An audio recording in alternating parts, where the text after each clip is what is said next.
It wouldn't be Derby without a mint julep. And of course, that souvenir glass. Folks have been taking them home from the track since 1938.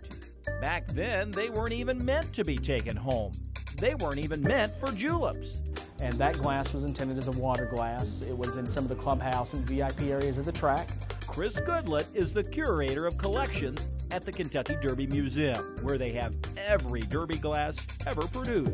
We have a complete collection of glasses. We're very fortunate. Have you ever wondered what they're worth? Could you be sitting on a gold mine? Maybe if you have one of the ones from 1940. The two variations of the 1940 glass, which among collectors, those two are seen as the most rare.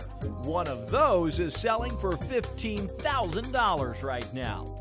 Then there are the plastic glasses from the 40s. Some rationing on aluminum and glass during the war years, so from 41 to 44.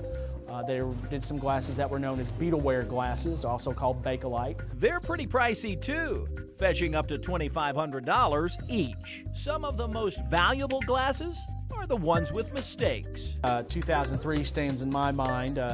Funny Side won that year, but when they released those glasses, the crown that they used to indicate a Triple Crown winner, when it first came out, it was by Burgoo King, the 32 Derby winner. Well, he didn't win the Triple Crown.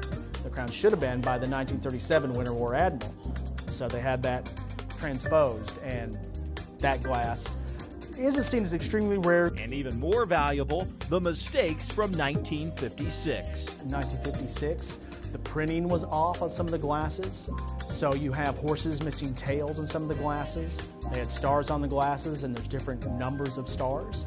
So real collectors are really looking to see which variations they have and if they have all the variations.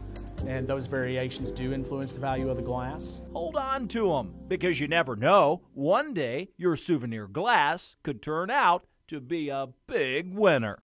Have you ever wondered on Wave 3 News is sponsored by the Oxmoor Auto Group. Ox marks the spot.